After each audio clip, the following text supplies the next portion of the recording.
Right, hello there. This is going to be a short one today. I wasn't planning on making this, but I was just thinking about it a lot and it came up. So if you're joining us for the first time, welcome. If you're not, this is part of a series.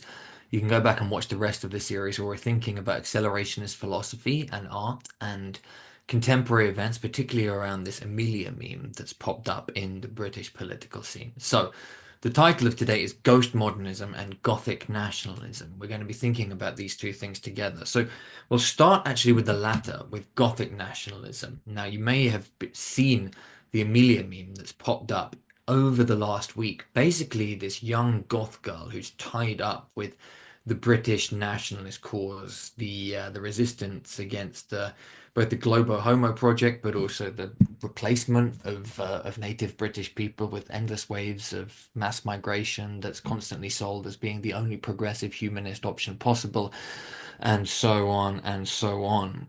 Of course, what struck a chord with it is the way in which Amelia, this young goth girl symbol, is so potent, so charged, so alluring, so seductive, so mysterious. And in the previous video, we did a whole hour talking about various archetypes that are playing into this.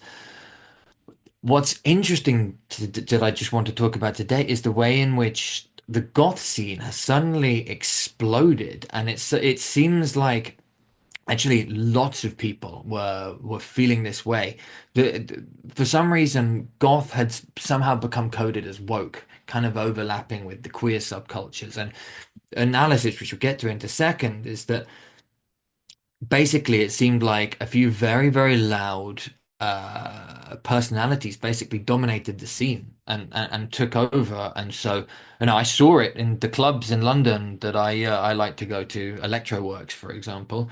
Um, Over the last 5 years, suddenly all the bathrooms are covered with rainbow flags crap and safe space crap. And if you feel threatened, then you need to blah, blah, blah, blah, blah. That shit was never there.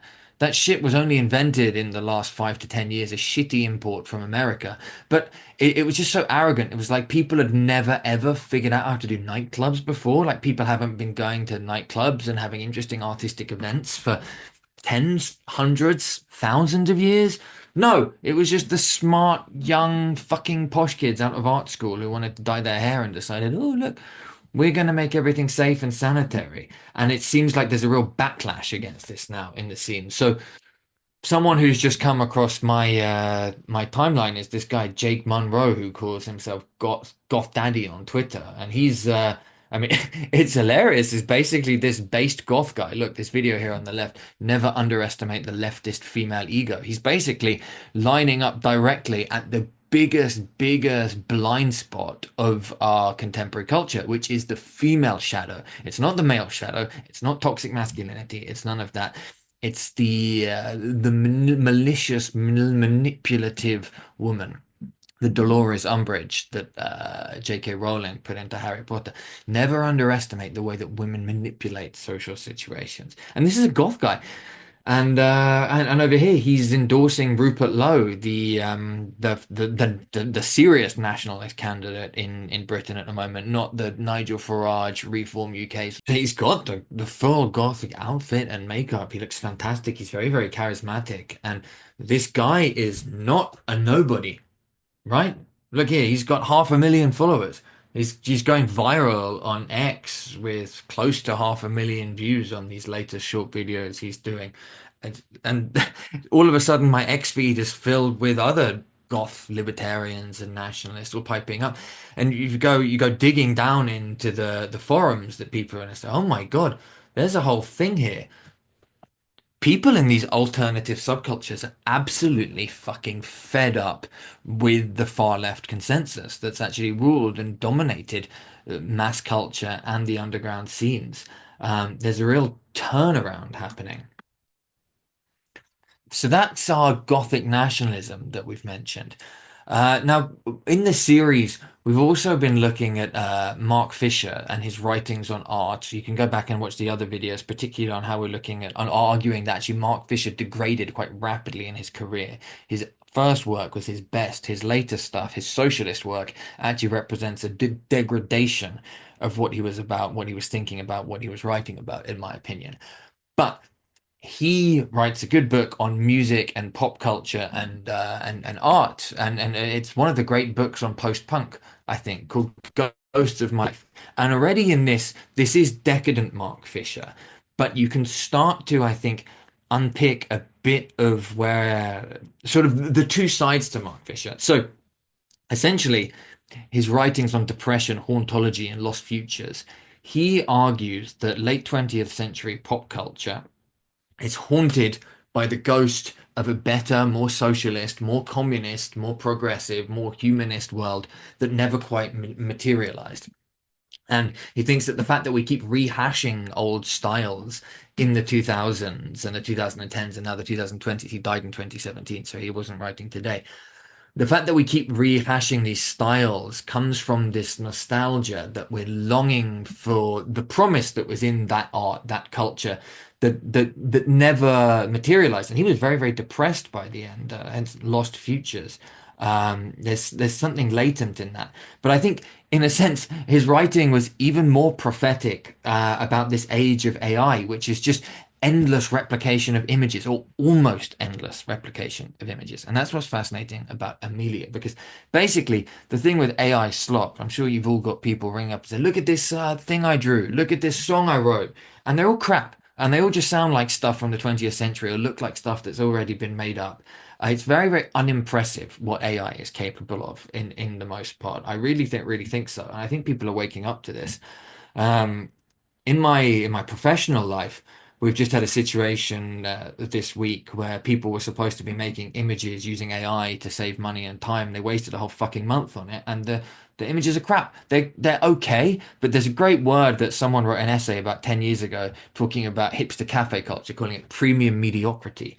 And I think AI actually fits into that category as well. AI slop is premium mediocrity. It's got the sort of semblance of being things that we like about culture, but there's no heart, there's no soul, there's no spirit in it, with a few rare exceptions. So back to Amelia. One of the things that I've argued, and I wrote an essay about this that's called Notes from the Bathroom Stall, is that AI is at its best when it's doing dirty graffiti like the sort of thing that you'd expect to see in a bathroom stall, the funny captions and dick pics and witty things. You know, there is an art form to bathroom stall graffiti. It's not high art, it's not Mozart or Beethoven, but very often in a shitty shopping center or a crappy bar, actually, when you drop your trousers and look what's scribbled on the bathroom wall, it often gets a giggle, right? There's good stuff, and I think that's exactly where to place the type of slot memeing that Amelia exists. And of course, she's brilliant and she represents a real a nationalist energy. But it's also quick and dirty and fun and easy and playful and very, very provocative and upsetting and rude and dirty. And we've had articles in The Guardian about it this week. Alt-right hate symbol. Blah, blah, blah." You've heard mainstream radio presenters talking about it as well. They don't know what to do with it because it does slip under the brow. It's like a dirty joke, a note passed around the classroom. That's what AI art does very, very well.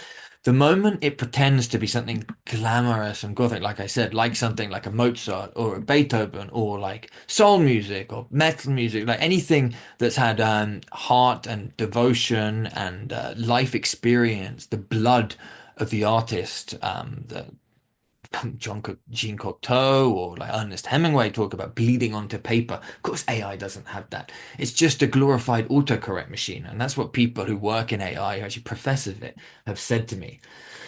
Now, we're going to look at a couple of lyrics from sort of alternative music that I think actually encapsulate this state of things that I'm calling ghost modernism.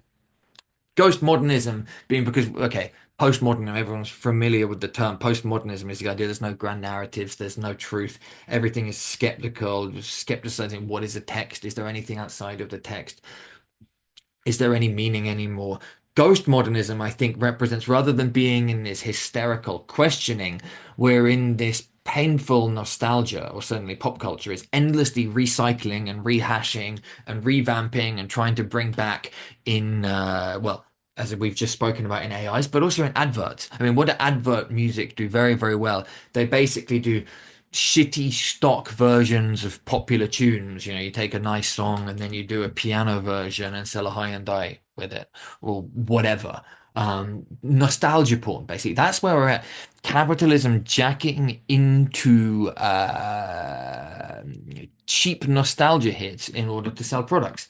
That's Ghostmodernism. And I think Mark Fisher was actually more right than he's given credit for there, even though I think what he missed in his turn towards capitalist realism was that there would also be a way out that wouldn't be towards socialism or communism, but actually towards a deeper, more tribal, more embodied, more fleshy sort of like rooted conservatism, which is what we're seeing now, I think, with the rise of the new right. Basically, there's a sickness and a fed upness with the Enlightenment and with its promises of liberalism and of universal emancipation and humanism and all of that. It just feels a bit stale. And Mark Fisher, unfortunately, because he was a committed socialist and a committed leftist, all he could come to was depression and longing for the communism that he wanted and that never came about. He talked about the paradigm of the 20th century being popular modernism, and he loved it. Basically, popular being everyone has access to it, and there's a mass market, a mass culture for it. Modernism being the art movement that began in the early 20th century with constant revolution, constant innovation, that was at the time allied with progressive strains, admittedly, both right wing and left wing progressive strains. There were Italian futurists who inspired the fascists, for example, as much as there were communist modernists who were looking towards the left.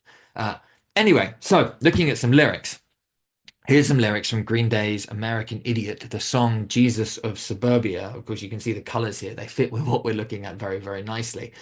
Um, but just remembering all I said there about nostalgia porn and the bathroom stall and recycling and the sort of dread monotony of consumer capitalism, constantly recycling forms because it's exhausted. So he sings, I read the graffiti in the bathroom stall like the holy scriptures of the shopping mall, and so it seemed to confess. It didn't say much, but it only confirmed that the center of the earth is the end of the world, and I could really care less.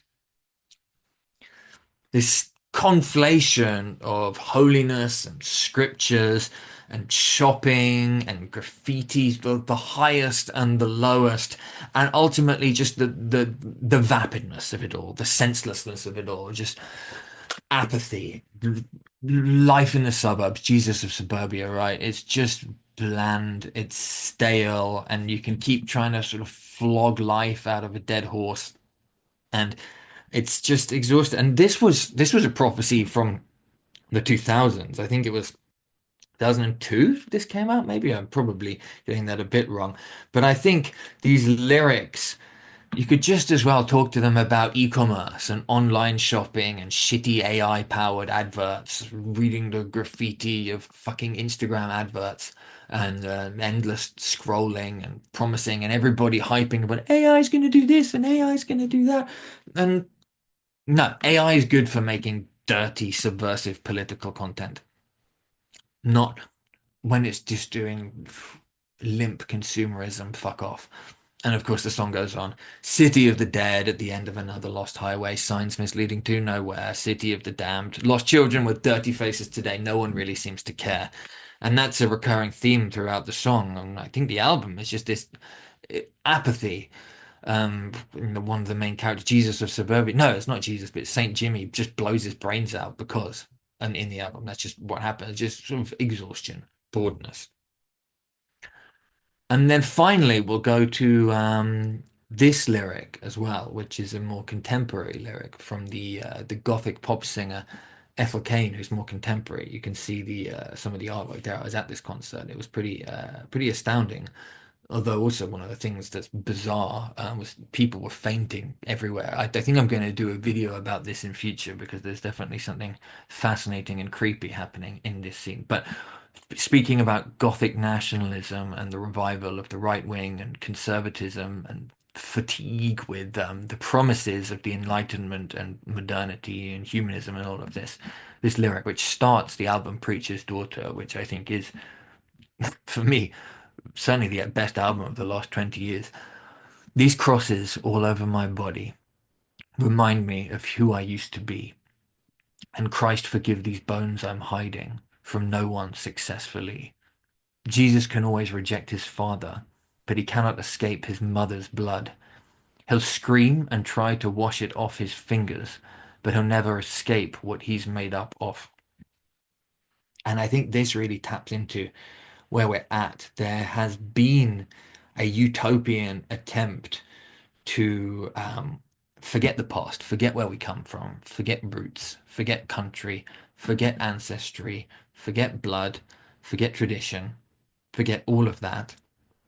And then this paradox of rejecting the father, which the father does represent culture, and we live in this antithetical culture, this idea that it's been very vogue that we live in a patriarchy and we've got to reject the patriarchy, and now we live in this sort of constant attempt to subvert everything and queer everything and black everything and just undermine the legacy of white male patriarchy wherever we go. So that's the rejecting of the father, right? And even the culture of the Enlightenment, first the liberal culture and the liberal nationalisms, and then even, to be honest, the early socialisms and the early communisms, these all come under the dissecting knife of this antithetical, obsessive rebelliousness that just hates and wants to destroy. It doesn't have anything. Even that it turns against, and that's why the left has just eaten itself and devoured itself, becoming more and more cannibalistic. But the core, right there, this is what I'm arguing. There is no escape from the mother's blood. You can scream. That's what we've been doing, screaming and trying to wash where we came from off of our fingers. But we won't escape from it. And forgiving these bones that I'm hiding, right? Christ, forgive me for hiding where I'm from. I think that's what we're tapping into, right? There's a sense of remembering. So why is it the Goths, to round this off? Why is Goth coming back in this age of AI ghosts, ghost modernism, I've called it, sort of peak woke, just degrading now, and us all having a revival, a digging deep and trying to find something different, or just basically wondering, are we going to surrender to just being overtaken by whatever mass mingled multiculturalism that exists? Well, the Goths are closer in a sense to this darkness and these bones and the roots. Um, any association with the Goths with you could say with woke progressivism is very, very superficial. Goth comes out of 19th century Romanticism, which was itself a reaction against the utopian Enlightenment and rationalism. It's always fascinated by the wound of life, the wound of nature, the mystery and the esoteric and the poetic. And it's also Goth. It's fascinated with craft, as we saw in the picture of the guy earlier. Goths take a lot of care in how they look, their clothes, their makeup, and also in the art that they make, the music that they make, the literature that they make. There's a there's a deep care over it that is not the same as hipster cafe culture, constant novelty, even Mark Fisher's popular modernism, constant innovation. Goth isn't constantly innovating in the same way. It does innovate, but it circles around core archetypes and themes, vampires and horror, bestial transformation, religious mystery, sort of darkness and fear and horror and trauma and seduction, all of these things. And